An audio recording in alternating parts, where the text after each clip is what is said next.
Em nome do Pai, do Filho e do Espírito Santo. Amém. Caríssimos irmãos e caríssimos amigos, salve Maria. Bem-vindos a mais um domingo. É o 24º domingo do Tempo Comum. Estamos no ano B, no ano de São Marcos. E o Evangelho hoje, que nos é apresentado pela Igreja, é o capítulo 8º, já a tender para o seu final, nos versículos 27 a 35. E é o episódio, de todos muito conhecido, em que São Pedro faz a sua profissão de fé, a sua confissão de que Jesus, que está diante de si, é o Messias. Tu és o Filho de Deus vivo. E para nos contextualizarmos assim de uma forma mais perfeita, e sobretudo tendo em atenção ao domingo passado, não sei se recordam, domingo passado Nosso Senhor fazia aquele milagre que curava o surdo mudo, provindo de terras pagãs, Tiro e Sidónia, não é? E ao passar pelo território da Decápolis, Nosso Senhor fazia essa cura. Entretanto, se nós pegarmos no Evangelho, vemos que a liturgia pula alguns acontecimentos, como por exemplo, Nosso Senhor volta para a região da Galileia e lá faz uma segunda multiplicação dos pães. E após vários outros acontecimentos, a cura do cego de Betsaida, Nosso Senhor vai para o norte da Galileia, do mar da Galileia, cura o cego dessa terra chamada Betsaida, e a liturgia de hoje apresenta-nos Nosso Senhor, estando no norte do mar da Galileia, a ir mais a norte ainda. Nosso Senhor vai em direção ao Monte Hebron, e no sopé deste monte localizava-se uma cidade chamada Paneion, tinha sido fundada pelos gregos, ou Panias. Esta cidade, fundada séculos antes, cultuava o deus Pan, de onde o nome da cidade, Panias ou Paneion. E lá havia uma gruta onde o deus da natureza, o deus Pan, era cultuado. Ora, entretanto, o imperador César Augusto tinha entregue esta cidade a Herodes o Grande. E Herodes, para agradecer ao imperador, mandou construir um templo dedicado ao César, ou seja, ao imperador, cultuando como um deus, não é verdade? Então havia uma gruta a Pan e havia também um templo dedicado ao imperador, para adorar o imperador. Mais tarde, o filho deste Herodes, o que é que fez?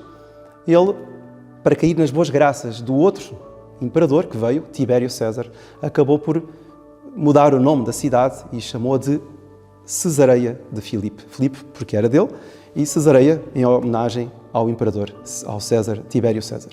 Bom, e é neste local, é neste contexto, próximo daquela montanha, junto a uma gruta onde se adorou a natureza, junto a um templo já em ruínas, mas onde se adorara também o imperador de Roma.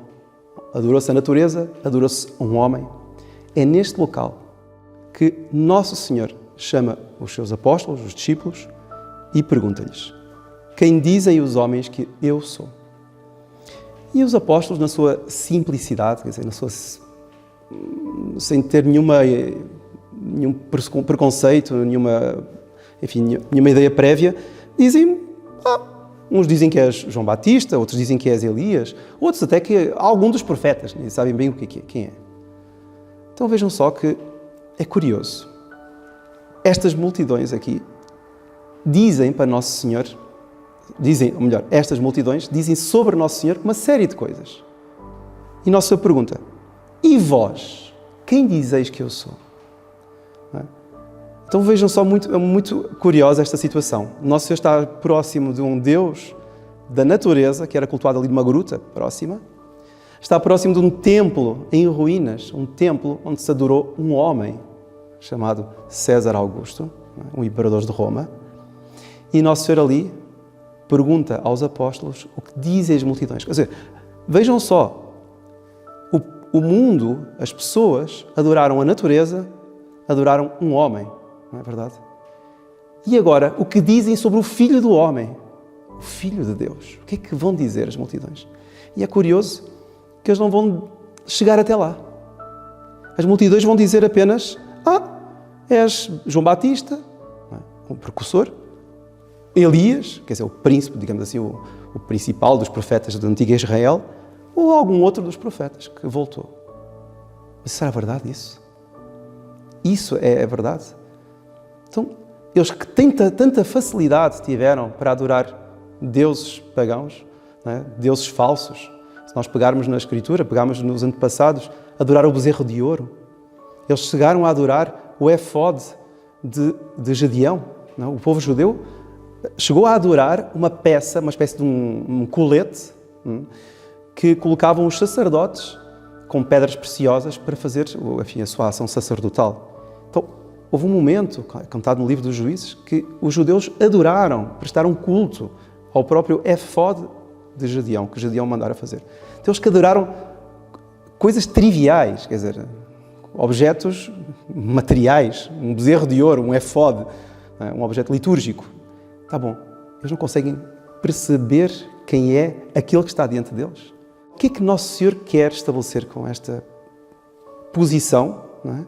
E com esta pergunta?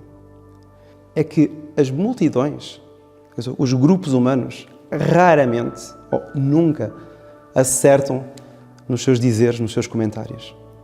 E para que nós entendamos bem isto, eu vou-me fazer aqui valer de uma obra que é um clássico da psicologia, Psicologia das Multidões, de Gustave Le Bon, um autor francês. O livro já tem mais de 100 anos, mas por isso mesmo é um clássico, porque tem muita atualidade. Então, nesta obra, o autor, acerca da impulsividade das multidões, acerca das ideias das multidões, diz assim: a incapacidade das multidões em raciocinar impede-as de terem qualquer espírito crítico, isto é, impede-as de estarem aptas para distinguirem a verdade do erro. Então, uma pessoa no meio da multidão não consegue distinguir a verdade do erro. É levada pelo vento, não é, por onde vai a multidão. Então, os juízos aceitos pelas multidões são impostos e não discutidos. A pessoa aceita qualquer coisa.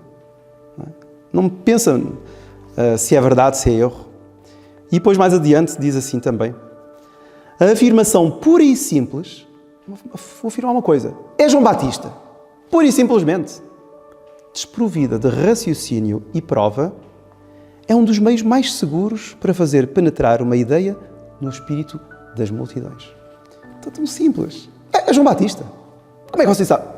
É João Batista e acabou-se. É João Batista, é João Batista. É uma ideia simples. Se ele viesse com uma série de teoremas e de ideias e de...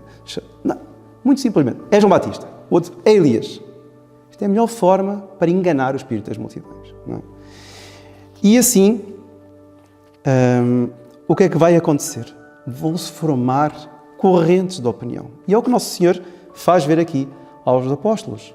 Há correntes de opinião, não é?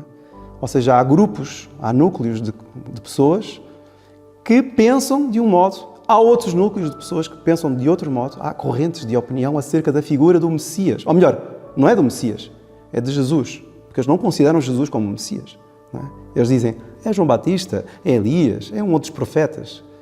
Ou seja, uma ideia muito aquém sobre a verdadeira, a substancial identidade de Nosso Senhor, o homem-Deus.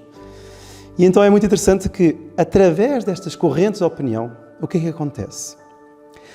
Diz aqui o autor: as ideias e sentimentos, emoções e crenças exercem nas multidões um poder tão contagioso, tão intenso como o dos micróbios. Então ele vai dar depois vários exemplos aqui acerca dos carneiros, que estão todos no pasto, basta um sair a correr, vai tudo atrás. E assim com os homens também. Bom, basta ver o que acontece aqui às vezes nos estádios, as claques de futebol. Um movimento, uma palavra, e de repente toda uma multidão tem uma reação completamente febril, vamos dizer assim, ou seja, ganha uma espécie de uma febre, uma paixão, e age de acordo com o raciocínio. Pensou? Não. Age de acordo com o espírito da multidão. Nós podemos ver isso também, às vezes, num incêndio, numa catástrofe, não é? Em que uma pessoa é capaz de sair a correr, espezinhar e matar, e espancar o outro para conseguir salvar a própria pele. Quer dizer, o espírito das multidões faz com que as pessoas não pensem por si. Ora, o que Nosso Senhor quer aqui fazer aos apóstolos é dar-lhes a oportunidade de pensarem por si. Não pensarem pela multidão. As opiniões da multidão aqui não interessam. E Ele quer fazer então aqui um corte. O que dizem as multidões? O que dizem os homens acerca de mim? Dizem isso. Tá bom, eles estão lá. Agora, o que vocês dizem de mim? E ele sabe que os apóstolos já têm conhecimento de sobejo para saber quem ele é. Já viram milagres em quantidade. Já tiveram experiências extraordinárias com o nosso Senhor. Então, vós sabeis perfeitamente. Eu não sou João Batista. João Batista morreu. João Batista anunciou-me, inclusive, mas morreu. Eu não sou Elias. Eu sou muito mais do que Elias. É verdade que Elias também ressuscitou, não é? A filha daquela pagã, mas, entretanto, eu fiz milagres muito superiores. Os meus ensinamentos são muitíssimo superiores. As minhas afirmações são deixar de queixo caído. Os judeus ficarão escandalizados, os fariseus. Faz-se passar por Deus. Faz-se, porque é Deus. Ou seja, ele revelou-se inteiramente. Então, apóstolos meus, que dizeis vós que eu sou? E é muito curioso porque, certamente, os apóstolos ficaram sem palavreado. Eles não conseguiam encontrar a palavra certa, digamos, para expressar aquilo que lhes ia no coração, aquilo que lhes ia na alma. E é nesse contexto que São Pedro salta adiante e vai dizer: Tu és o Messias. Ou seja, diz aqui, Pedro tomou a palavra e respondeu: Tu és o Messias.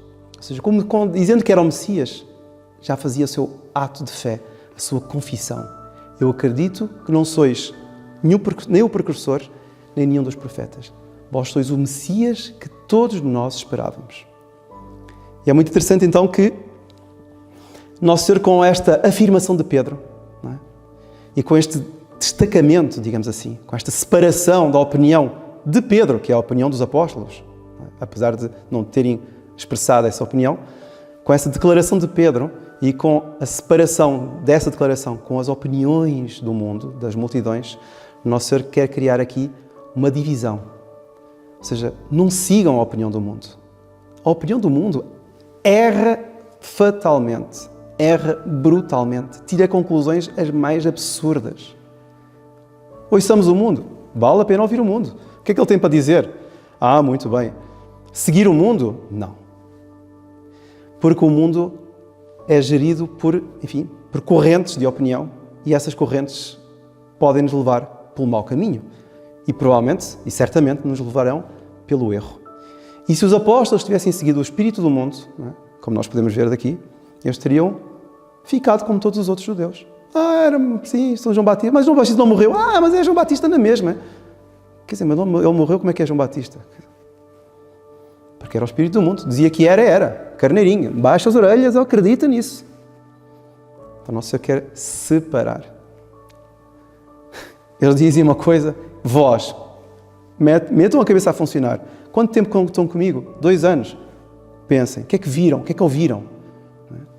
Então, eu não sou essas pessoas, as pessoas extraordinárias de alta dignidade, antepassados que inclusive me anunciaram, me apontaram. Mas eu não sou eles. Eu sou muito mais do que eles. E como Pedro diz, eu sou o Messias. É pena que o apóstolo Marcos, o evangelista Marcos, corta aqui o trecho em que Nosso Senhor irá dizer: e Pedro, tu és pedra, que está no Evangelho de São Mateus. No caso, ele é mais resumido, mais sintético. E São Marcos, então, narra que Nosso Senhor vai ordenar, a partir do momento em que há essa declaração, essa convicção de Pedro, em nome dos apóstolos, Nosso Senhor ordena-lhes não falar nada a ninguém. Ou seja, eles receberam ali uma graça, mas a opinião pública, o espírito da multidão, não recebeu essa graça, porque a graça age sobre pessoas, não sobre multidões. Pode ser, de vez em quando, sobre multidões, é muito raro, como em Pentecostes, mas habitualmente é sobre cada um. Então, eles ainda não receberam essa graça. Vós recebestes agora. Não é? E então ele pede, diz, aliás, manda, não contem nada a ninguém. E depois começou a ensinar-lhes, uma vez que eles receberam essa graça, começou a ensinar-lhes que o Filho do Homem tinha de sofrer muito, ser rejeitado pelos anciãos, pelos sumos sacerdotes, pelos escribas, tinha de ser morto e ressuscitar ao 3º dia. Então os apóstolos aqui ficam: mas como é que é isso? Então, logo agora, que nós estamos a entender, estamos a vislumbrar algo mais, estamos a descortinar a figura divina, não é? Humana e divina do Messias, que está a ser anunciada num local onde se cultuou a natureza, não é? E onde se cultuou um homem, que era o imperador de Roma. E aparece aqui um outro homem a dizer que é Deus e que realmente é o Deus, é o Verbo encarnado. Então, neste momento, o próprio homem que foi anunciado como o Messias, anuncia que será perseguido, rejeitado, terá de sofrer muito e será morto.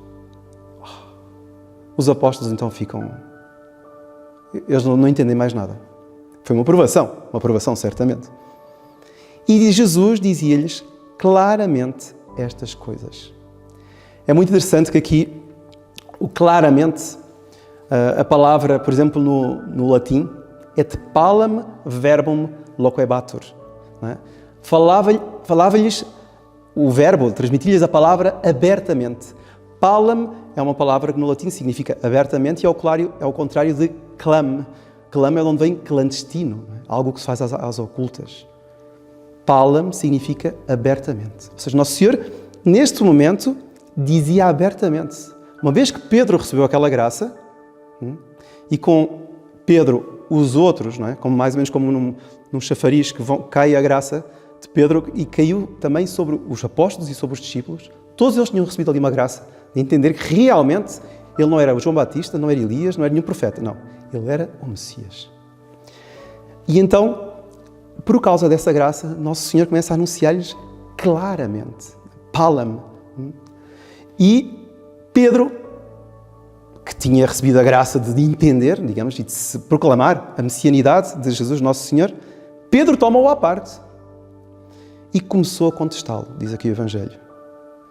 Mas Jesus, voltando-se e olhando para os discípulos, repreendeu Pedro, dizendo: vai-te, Satanás, porque não compreendes as coisas de Deus, mas só as dos homens. Isto aqui parece muito forte. Vai-te, Satanás.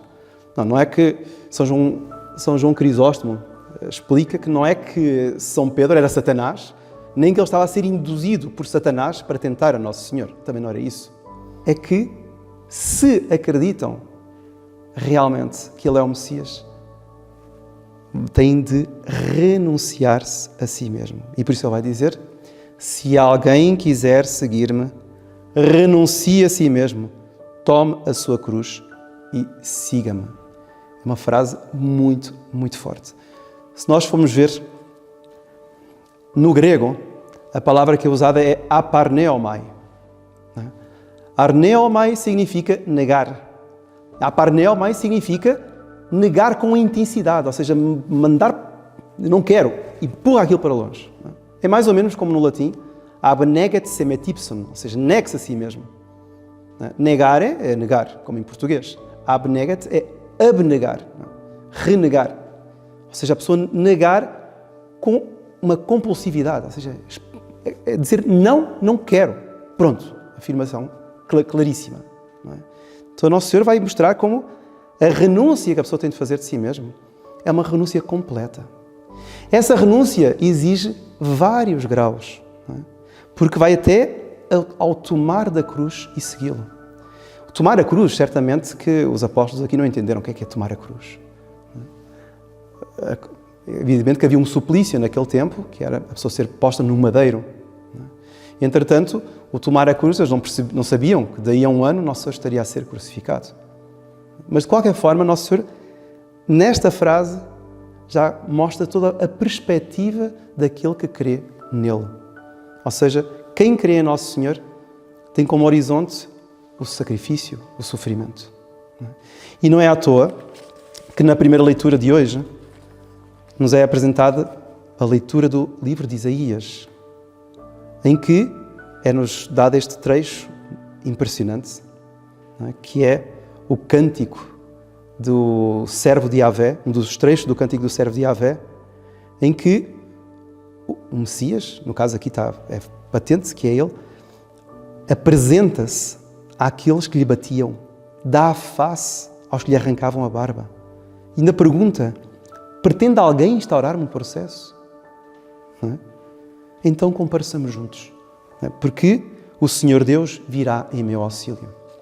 Quer dizer, a crença em Nosso Senhor é tão radical que não pode ser excluída da crença no sacrifício, na cruz. Ou seja, nós, para acreditarmos em Nosso Senhor, ou acreditamos nele inteiramente, ou se não, nós vivemos a nossa vida, mesmo de católicos, caríssimos irmãos, como se fosse vivendo numa dessas seitas, onde tudo é alegria, né, atrás de saúde e dinheiro. Ou nós acreditamos na religião que nos é apresentada por Nosso Senhor, a religião católica, né, o sacrifício da cruz. Não é que nós agora vamos nos flagelar, não é que nós agora vamos ficar o ano inteiro a fazer penitências. Não, claro que não é isso. Mas nós, ao compreendemos isso, não é? Ao renunciamos a nós mesmos e carregamos a nossa cruz, ou então nós fazemos da nossa religião uma religião digamos, de supermercado, quase. Uma religião de espetáculo. Não é? Porque a religião de Nosso Senhor, o que Nosso Senhor pede de nós, vai muito a fundo. Vejam só, caríssimos irmãos, em relação à renúncia de si mesmo. Vários são os autores que falam de 3 graus de renúncia. O primeiro grau de renúncia é renunciar ao pecado mortal. Aqui que sou padre, mas o que é o pecado mortal? Bom, matar, roubar, mas muito mais do que isso é o pecado mortal. O pecado mortal pode-se praticar, infelizmente, claro, por pensamentos, palavras, uma palavrinha às vezes, uma daquelas asneirinhas que eu gosto de dizer lá quando fico furiosa ou quando fico furioso, pode ser pecado mortal. Não é? Um daqueles palavrõezinhos assim, é pecado mortal. Atos e omissões. Não é? Então, se eu quero realmente seguir a Nosso Senhor, não é? Renuncio, primeiramente, pecados mortais. Se eu não sei quais são os pecados mortais, procuro um livro sério, um livro de catequese, seriamente saber quais são os pecados mortais. Segundo grau, para saber se realmente eu estou a seguir a Nosso Senhor. Evitar todos os pecados veniais, deliberados e conscientes. Ou seja, há coisas que eu sei que poderia fazer melhor. Há coisas que eu sei que até ofendem a Deus. Aquelas mentirinhas que a gente sempre despreza. Aquelas mentirinhas, depois eu vou e confesso. Quer dizer, eu não posso viver assim, mentirinhas e mentirinhas e mentirinhas e pensar assim, depois vou e confesso. Não. Tudo o que for pecado venial, consciente, também existem aqueles que são as imperfeições, que vamos falar a seguir, mas que é consciente e deliberado. Não é? Aquelas distrações, como uma vez uma pessoa que me dizia, Sr. Padre, eu não tenho tanto tempo assim para rezar o terço, então eu quando estou a aspirar a casa, rezo o terço. Você aspira a casa e reza o terço? Estou a aspirar a casa e estou a rezar o terço. Mas está a meditar no quê? E a pessoa até ficava assim, mas como não se pode? Mas disseram-me que se podia. Quer dizer, você pode fazer o que quiser, realmente. Mas que está a meditar nos mistérios da salvação, não consegue, é impossível. Como é que eu vou fazer isso? Então, pecados veniais, conscientes e deliberados. Isto é o segundo grau. Já parece muito, mas é o segundo grau. E depois, terceiro grau, se eu quero realmente seguir a Nosso Senhor, procuro olhar também, além do pecado mortal, pecado venial, procuro olhar também para as imperfeições e os laivos de amor próprio que aparecem dentro de mim. Então, estes são os aspectos mais sorrateiros, não é? Mais escondidos. O amor próprio dentro de mim, que se manifesta só de vez em quando. Que eu acho que nem consigo esconder, mas quase sempre eu escondo. De vez em quando tem cá para fora. As imperfeições. Se eu realmente procuro começar pelo pecado mortal, procuro inclusive no pecado venial, e procuro nas imperfeições, ou seja, fazer tudo de acordo com a vontade de Deus, para a maior glória de Deus, então realmente eu sou um seguidor de Nosso Senhor. Eu estou realmente a fazer aquilo que Nosso Senhor diz aqui, renunciar a mim mesmo. Porque a minha vontade, a minha paixão, o meu nhinhinhê, pedia para fazer outra coisa. E eu quero fazer só o que é mais perfeito, o que agrada a Deus. E depois ele dirá, e para terminarmos, quem quiser salvar a sua vida, perdê-la-á. Quem perder a vida, por causa de mim e do Evangelho, salvá-la-á. Nós vemos aqui, então, a extrema radicalidade, um Evangelho tão pequenino, a extrema radicalidade a que isto chegou. É uma coisa incrível, não é? De perguntar o que dizem as multidões, a ponto de chegar a dizer, não é? Quem quiser salvar a sua vida, perdê-la-á, e quem perder a sua vida por mim e por causa do Evangelho, salvá-la-á. Então, caríssimos irmãos, sigamos o conselho hoje de Santiago, da segunda leitura. São Tiago irá dizer: para que nos serve a nossa fé sem obras? Não serve para nada.